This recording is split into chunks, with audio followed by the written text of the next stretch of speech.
Selamat pagi Bapak Ibu Saudara sekalian yang dikasihi oleh Tuhan. Kesempatan pagi hari ini mari kita akan merenungkan kebenaran firman Tuhan. Saya akan ambil di dalam Ayub pasal 23 ayat yang ke-10, ayat yang ke-11 berkata demikian. Karena ia tahu jalan hidupku, seandainya ia menguji aku akan timbul seperti emas. Kakiku tetap mengikuti jejaknya. Aku menuruti jalannya dan tidak menyimpang. Amin. Bapak Ibu Saudara yang dikasihi oleh Tuhan, sebagai orang yang percaya, kita tentu pernah membaca kisah tokoh Alkitab yang bernama Ayub dalam Perjanjian Lama. Kalaupun Ayub bukan orang Yahudi, namun dari ayat yang ke-10 dan ayat 11, dia punya komitmen untuk mengikuti jalan Tuhan. Dia mengikuti firman Tuhan, tidak menyimpang. Dia hidup dengan tanggung jawab di hadapan Allah.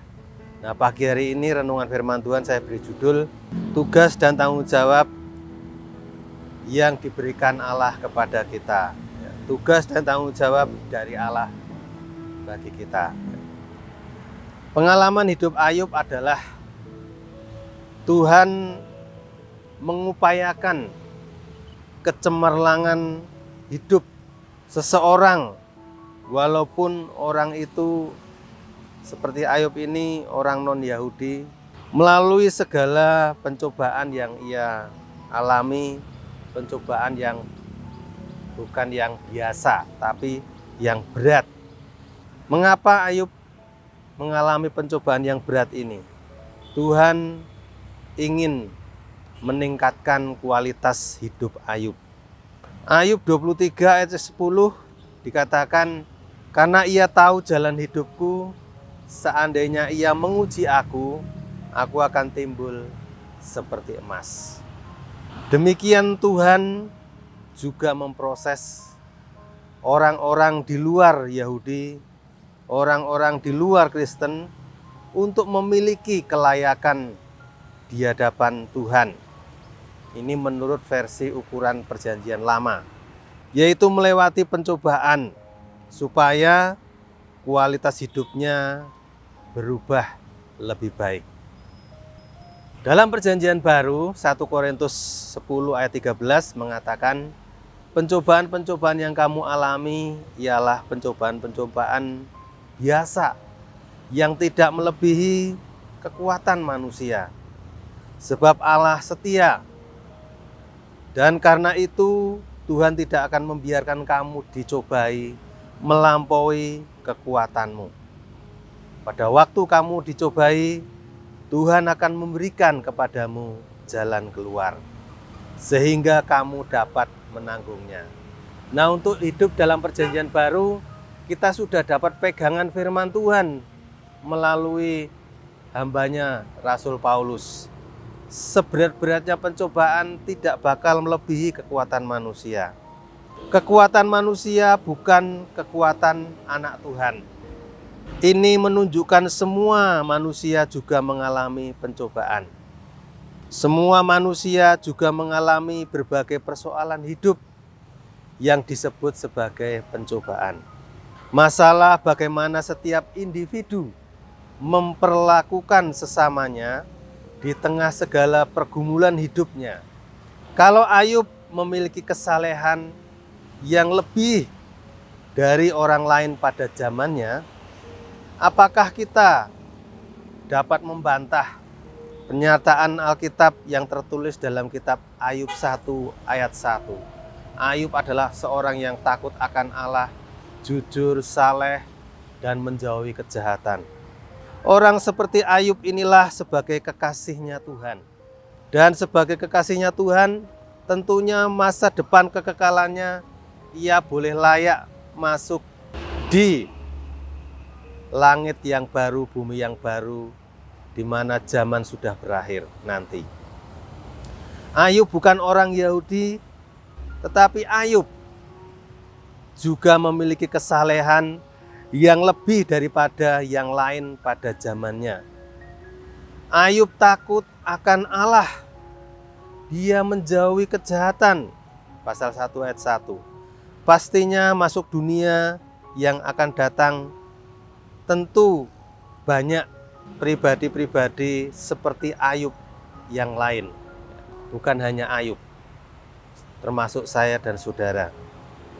Dunia yang akan datang atau langit baru, bumi baru inilah yang disediakan oleh Allah untuk orang-orang yang namanya tertulis dalam kitab kehidupan. Dengan berbuat baik yang tidak mengenal Injil sekalipun, kalau orang-orang seperti ini sungguh-sungguh takut akan Allah, orang-orang ini memiliki masa depan diproses oleh Allah.